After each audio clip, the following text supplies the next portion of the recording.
urgent tone, in 1979, a radicalized crowd breached the gates of the U.S. Embassy in Tehran. They stormed the grounds and took 52 Americans hostage, beginning a diplomatic crisis that would last 444 days. President Jimmy Carter attempted to negotiate with the Iranian militants through Algeria, which acted as a neutral mediator. Both sides relied on what they believed were secure, heavily encrypted communications to conduct these high-stakes exchanges. Despite that encryption, Carter knew exactly what the Iranian leadership, led by Ayatollah Khomeini, was saying behind closed doors. After every exchange, the Americans possessed a perfect record of the private Iranian position. This intelligence originated in Zug, Switzerland, at the headquarters of a company called Crypto AG. For decades, governments globally purchased their technology, trusting the legendary neutrality of the Swiss to protect their most sensitive secrets. The CIA and West Germany's intelligence service, the BND, secretly owned Crypto AG.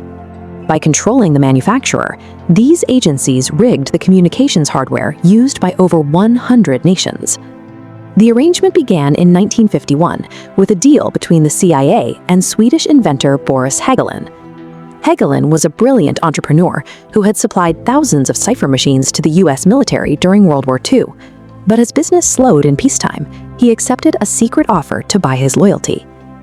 Devices like the portable M209 and the advanced CX52 became the global standard for military-grade encryption.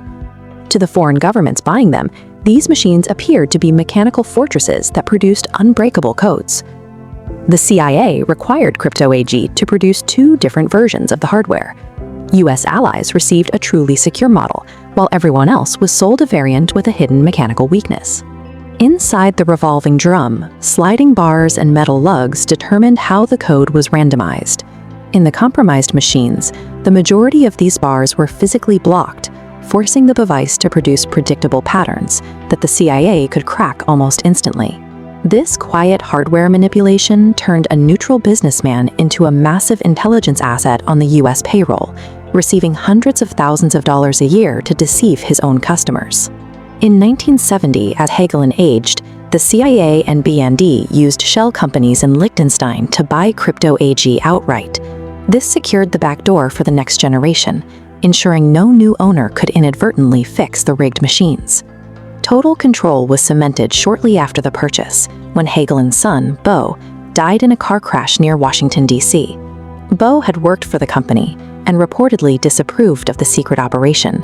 His death removed the last internal threat to the agency's control. By the 1980s, a network provided the US and Germany with a God view of global conflicts. During the 1982 Falklands War, Argentina relied heavily on Crypto AG hardware to coordinate its naval and ground forces. Because the Americans could decrypt Argentine communications, they funneled critical intelligence to the British. This data enabled a British submarine to intercept and sink the Argentine cruiser, the Belgrano, resulting in the deaths of over 300 sailors. The BND also intercepted the Argentine military junta's internal communications. These messages provided a detailed record of the regime's campaign of abducting and executing its own citizens. Intelligence agencies possessed evidence of death flights that claimed 30,000 lives, yet they remained silent to protect their access. In 1978, West Germany even participated in the World Cup in Argentina, playing matches just miles away from active detention and torture centers. To maintain this surveillance network, the US and Germany acted as bystanders to mass atrocities, prioritizing the secret backdoor over the lives of those being disappeared. The operation eventually began to fray because of how it treated its own people. Hans Buehler was a top salesman for Crypto AG, who spent years traveling the world, selling the machines to foreign governments without knowing they were rigged. During a 1992 business trip to Iran, the authorities arrested him. Suspicious of their Swiss hardware, the Iranians interrogated Buehler for 9 months, subjecting him to psychological trauma while he listened to other prisoners being executed.